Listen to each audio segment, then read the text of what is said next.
Bueno, antes de entrar en una zona muy, muy sensible, Movistar. Sí, Movistar Plus. Otra zona sensible es The Good Fight. Ahí... Good Fight. Bueno, eso es una cosa anti-Trump. Los que sean anti-Trump que lo vean. Pero si quieren ver una cosa absolutamente nueva, recién estrenada, se llama Cardinal, y es una teleserie canadiense en el mundo de la nieve. Ay, a mí me encanta el mejor eso. estilo nórdico y tal. Bueno, pero el detective no puede ser más guapo. También en esta serie la guapa es él. Y la detectiva, pues bien, digamos que le lleva muy bien, tiene carácter, es así como española, o sea, manda, carácter y tal, pero la guapa es él. Y todo en aquella... Bueno, es que lo que es Canadá, claro, todo está nevado, esos bosques de abedules y tal, una cosa impresionante. Y lo estás viendo calentito en casa y da gusto. Exactamente, esa es la base de Movistar. Sí. Pero ves todo, absolutamente. Para los amantes de la música ya tienen hoy, por también... ejemplo, los madridistas pueden ver a lo mejor caer eliminado al Barça en octavos de final. Es un placer malsano, sí, pero es un placer indiscutible. Y los amantes del Barça, pues a lo mejor resulta que gana. O sea, imagínate. Los amantes de la música ya tienen el documental sobre Oasis. Hay más el de los todo Beatles, que estrenaron hace 15 días, sí. Que también, pues bueno, en fin. De todo, tienen de todo. De todo, absolutamente. Bueno, vamos a ver. Baril. Buenos días, Federico. Preséntanos, cuando pone esta voz así, es que vamos a hablar de una cosa delicada, muy interesante, muy delicada, porque sí. Pues, háblanos de nuestro delicadas. invitado. Nuestro invitado, Jackie Calleja, buenos días, querido. El doctor Jackie Calleja, favorito de Isabel González, además, que aprovechamos para saludarla desde aquí, que seguro que nos está escuchando. Bueno, es una cosa... ¿Verdad? Sí, bueno, sí, vamos... Queríamos hablar contigo, Jackie, de la sexualidad después del parto, porque tú eres un experto en estas cuestiones. Además, has montado toda una clínica al respecto, ¿no? Cuéntanos, háblanos de tu clínica y de todo lo que estáis haciendo ahí para abordar todos los temas femeninos, que son muchos, aunque hoy nos vamos a centrar en la sexualidad después del parto. Bueno, pues buenos días, Federico, Laura, Ayanta, encantado de estar con vosotros otra vez. Y como bien decías, la sexualidad después del parto es un aspecto fundamental y crucial en la recuperación de la mujer. En la clínica donde trabajo y que dirijo, que se llama Bima Madrid, cuidamos o intentamos procurar un espacio donde la mujer encuentre la suficiente comodidad para tratar con su especialista, con su médico, aspectos que a lo mejor no están normalizados en algunas situaciones, como es el posparto, como puede ser, por ejemplo, el inicio de las relaciones sexuales, ¿no? La recuperación del suelo pélvico, que también influye luego en la salud sexual, ¿no? Intentamos, como digo, crear un entorno cálido para la paciente y donde abordemos desde un punto de vista multidisciplinar, tratando con la matrona, que también tiene su parte en el posparto, en la recuperación del posparto, con los fisioterapeutas en la implicación del suelo pélvico y la parte de ginecología, ¿no? Es decir, los cuidados que tiene que concurrir o que tiene que llevar a cabo una mujer que ha dado a luz bien por parto vaginal o bien por cesárea, y donde además concurren circunstancias como la lactancia, por ejemplo, que condiciona o a veces incluso determina que la recuperación del suelo pélvico o de la mucosa vaginal, por ejemplo, sea más o menos rápida. Y aquí lo que dices es que quizá el primer problema ya es de orden psicológico, ¿no? Bueno, es decir, porque también durante mucho tiempo ya hablar de parto y de sexualidad ya, bueno, aparte que son como las dos caras de una moneda, sin sexualidad no habría partos, o sea que algo tiene que haber antes, pero siempre ha habido primero un tabú y luego el después de...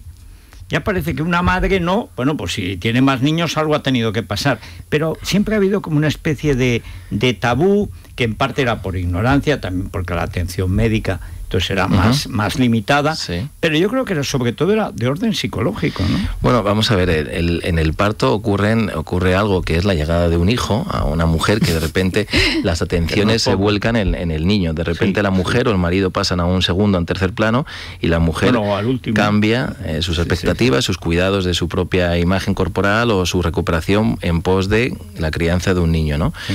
Y luego aparte hay cambios reales, que son todos los cambios hormonales tan brutales que ocurren en esta etapa del posparto, que tienen también connotaciones o repercusiones a nivel de la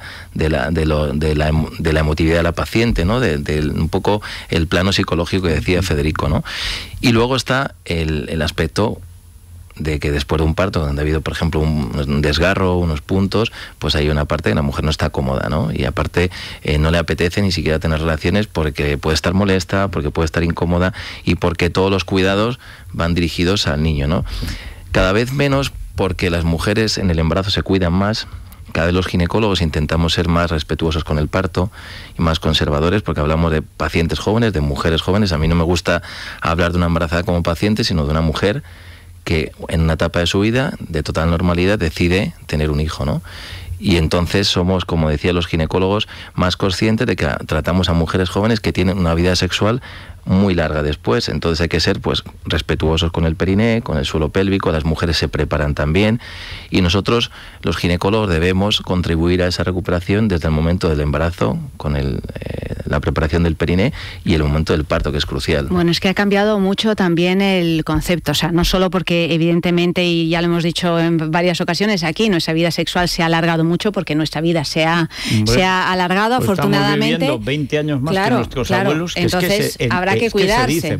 Habrá que cuidarse, pero también durante muchos años, desde el punto de vista médico, se ha considerado, como decías, Jackie, el embarazo, el parto y tal, como algo absolutamente que había que medicalizar, ¿no? Ahora hay un paso, y las mujeres pues lo hemos sufrido, porque ha sido francamente ha salvado seguramente a muchas mujeres y a muchos niños y tal y cual, pero bueno, hay un equilibrio en eso, ¿no? Y se vuelve a considerar también tanto el embarazo como el parto, el posparto y tal, como una experiencia dentro de la sexualidad de la mujer y de la pareja. Por lo tanto, antes se decía, no tengas relaciones sexuales incluso durante el embarazo. Ahora te dicen, no, ten relaciones sexuales durante el embarazo. Es decir, no interrumpas esa faceta en la pareja, porque no hay por qué, y luego porque es un problema, se convierte en un problema de pareja realmente. Claro, de hecho, fíjate, Ayanta, en la parte última del embarazo, ¿no? En las últimas 4 o 6 semanas, mujeres que no tienen contracciones, por ejemplo, que no se ponen de parto de forma espontánea, pues una de las pequeñas herramientas que utilizamos para favorecer el inicio del trabajo de parto son las relaciones sexuales, es decir, provocan contracciones uterinas y por tanto es el mejor método natural y fisiológico, además placentero, para iniciar el trabajo de parto de forma natural, ¿no? Y luego las mujeres que tenemos en nuestras consultas pues tienen lógicamente, o son jóvenes y tienen lógicamente que seguir con su vida y con su relación de pareja, Yo creo que esto lo tenemos cada vez más claro, y hay que cuidarlo, ¿no? Pero ya que los hombres lo tienen igual, porque también en el embarazo también entra como que es una cosa sagrada, ahí va lo que hemos hecho, cuando ves que aquello empieza a crecer, claro. Yo lo que recuerdo, a mí lo que me dio es el síndrome de llevar carne a la cueva. Bueno, claro, este niño va a tener que, tendríamos que tener una casa, este niño tendrá que estudiar, claro, este niño va a necesitar una habitación, entonces entra. Es verdad que sobre todo es cuando nace el niño, se dice que la madre cuando se queda embarazada, pero cuando sabes que van a hacer ya en el padre, se cambia el chip y hay que llevar carne a la cueva, porque hay una nueva criatura que además no parará de comer y de descomer y de hacer de todo, y además luego tendrá que estudiar, y además tendrá una carrera, y claro, ¿y a quién saldrá? Pero lo primero, no tiene una habitación. ¿Pero y qué? ¿Deja tu madre? O sea, estas cosas. Sí. Es decir, y también el hombre cambia el chip, pero claro, luego la relación de pareja, 9 meses son muchos meses, y luego después es muy delicado. Si se interrumpe, por eso me interesa mucho lo que has dicho Jackie, de que durante y hasta casi el último momento es muy bueno hacerlo. Eso es. Es muy bueno, porque luego es más fácil recuperarlo, no hay un espacio grande en el que el hombre de alguna manera se vea, digamos, desterrado por la criatura, ¿no? Eso es, fíjate, Federico, yo no diría solamente que es muy bueno, sino que es muy saludable y es hasta en cierto modo un concepto de salud de pareja, ¿no?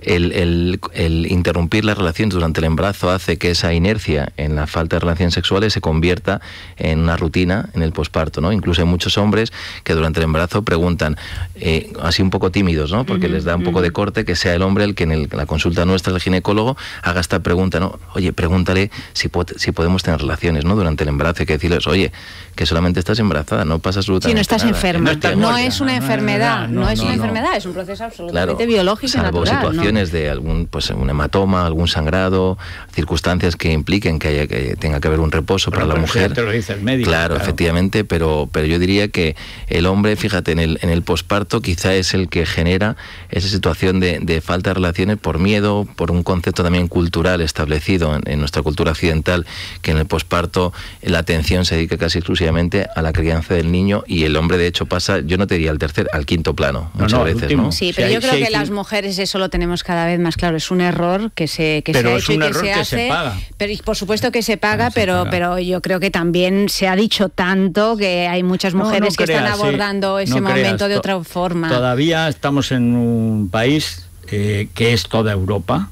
donde se piensa que a la primera vez no te quedas.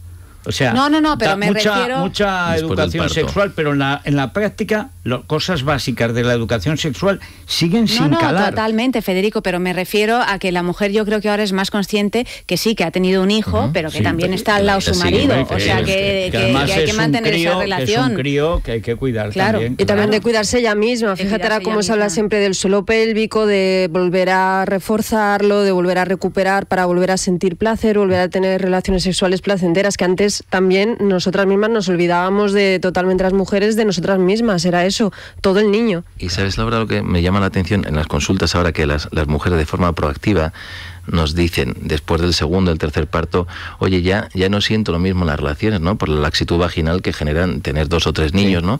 Y ya ellas un poco reclaman, oye, esto tiene solución, dime qué puedo hacer, no solamente el suelo pélvico, sino que hay otras alternativas también encaminadas a aumentar la tensión de las paredes vaginales, ¿no? Y mejorar la sensación de placer en las relaciones en mujeres jóvenes. Y ahí se produce una pequeña cirugía, ¿no? Bueno, hay alternativas a la rehabilitación del suelo pélvico para fortalecer la musculatura del suelo pélvico, y ahora lo que hacemos es con láser, realmente creamos como pequeños impactos de láser en la mucosa vaginal que actúan como regenerando el tejido, el colágeno envejecido, que es lo que le da sostén y tensión a la mucosa vaginal, y a través de esos pequeños golpes térmicos muy superficiales generamos una inflamación local en la vagina que regenera, ¿no? Como ocurre, por ejemplo, en otras partes del cuerpo, en la piel de la cara, cuando hace un resurfacing de la cara, pues en generar un poco colágeno nuevo, que son esas fibras que como digo, le dan tensión a la vagina y vuelva la mujer a notar esa fricción, ese placer en las relaciones que a lo mejor estaba disminuido, ¿no? Después del segundo o tercer parto. O sea, que lo hacéis con láser. Eso es. Y eso ha cambiado mucho también, porque antes también nos decían las mujeres, después de 2 o 3 hijos, pues que tienes problemas con el suelo pélvico, eso significa, lo digo para que nos entendamos todos, que hay... que dices que estornudas y hay que se te va un poco el de orina y tal, y eso es muy humillante, y es un horror. Y antes te decía, pues nada, compresa. No, compresa no, o sea, hay 1000 maneras de volver a entrenar ese suelo pélvico y de dejarlo bien, con lo que tú estás contando. Y luego yo lo que he oído también es que es ideal tener un orgasmo todos los días. Hombre, de la manera que sea, porque pones en marcha toda la zona, hay unas contracciones que hacen que trabaje ese músculo. Eso es, date cuenta que el orgasmo, las relaciones sexuales aumentan el flujo sanguíneo local, es lo más saludable de hecho para las mujeres en la perimenopausia, por ejemplo, que hay cambios hormonales y hay cambios en la mucosa vaginal, se vuelve más fina, más atrófica, menos lubricada. Entonces, uno de los pasos iniciales y el más barato además es volver a tener relaciones para mejorar, aumentar el flujo sanguíneo en la zona,